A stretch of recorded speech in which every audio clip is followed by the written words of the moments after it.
E3 was kinda hit-and-miss this year, with a big emphasis on the miss. Capcom was a dud, Devolver showed a couple of games, but the direct itself was obnoxious. It felt like the acid-induced ravings of a toddler who just learned how to swear. Asshole thinks this shit up. Knuckle fuck nut kick. See? Fucking plushy. Fucking brilliant. What the fuck? Xbox and Bethesda did alright, I guess, but they didn't really have anything that stuck with me.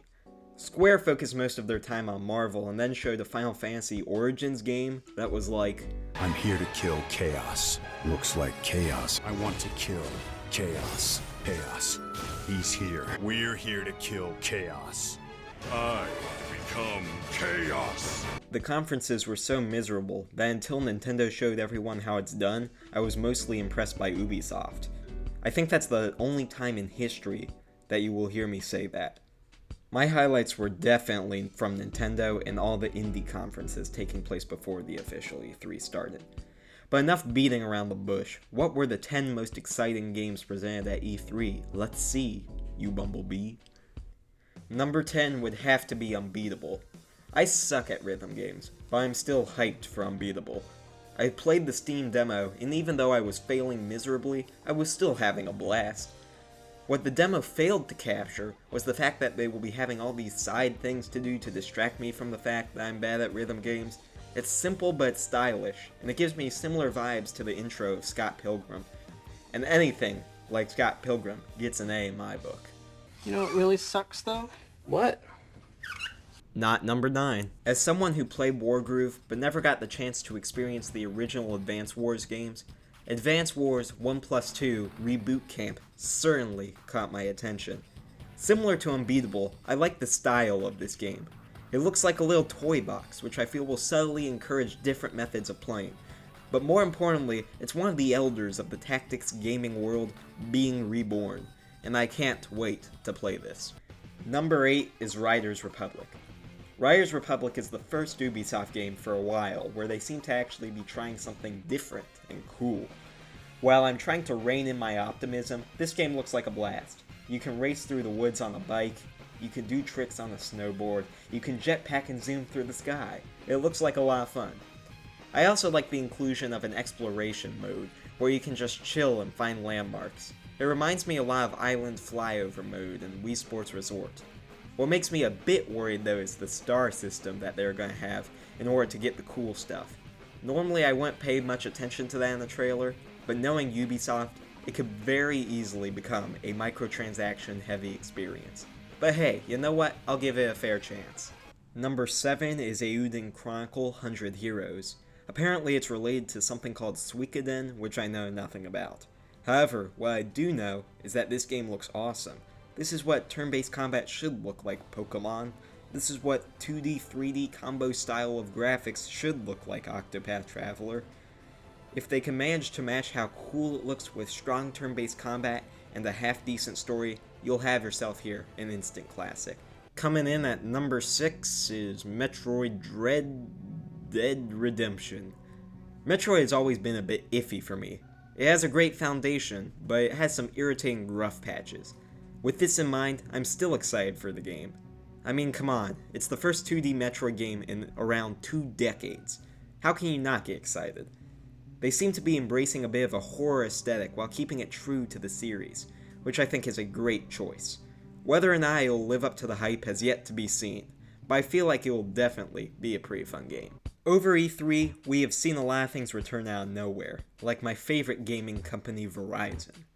What I was not expecting to come back was Doki Doki Literature Club. Like, what? What the fuck? I hope Dan Salvato adds some new horror elements to the game, but honestly, I like that he's adding some new extras and slice of life stuff. I don't know why it's coming back, but my nostalgia is telling me to play it, which is why it's coming back. So yeah, definitely playing this one.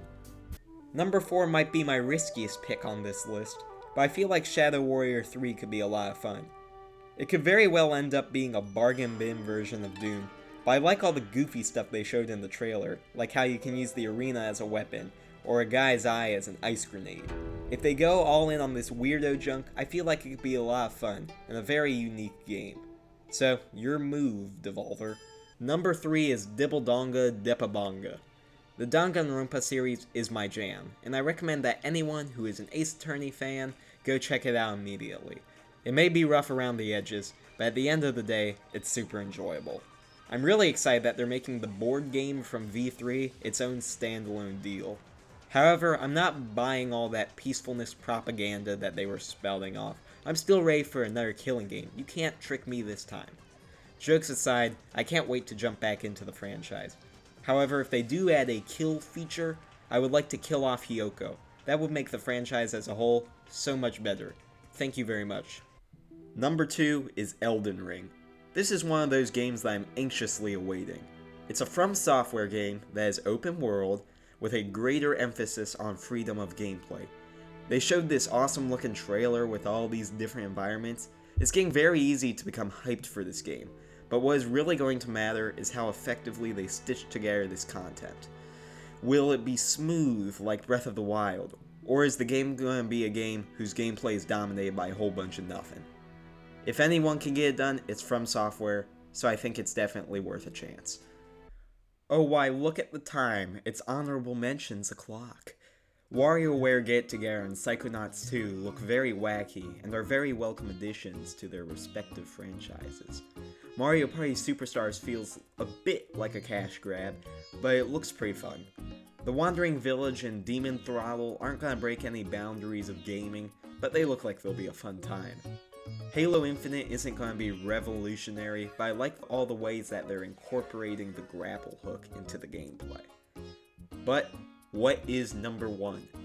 Well, get ready, get set, because number 1 is DC Superhero Girls Teen Power. And Breath of the Wild 2, I guess, you know. Do I need to sell you on this game?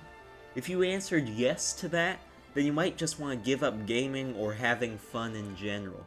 This game looks awesome. Look, you're flying through the sky, zooming around. All these flying islands are everywhere. Look at this. They make the rock guy go up, and they're riding the rock guy. He has this weird arm time travel-y deal. Look at this, boom, boom, and fire. This looks so fun. He goes through a wall. This is undoubtedly gonna be the game of the year when it comes out. However, why so mysterious? Who is Link trying to kill? It's not nearly as good as Final Fantasy, the Chaos dating sim.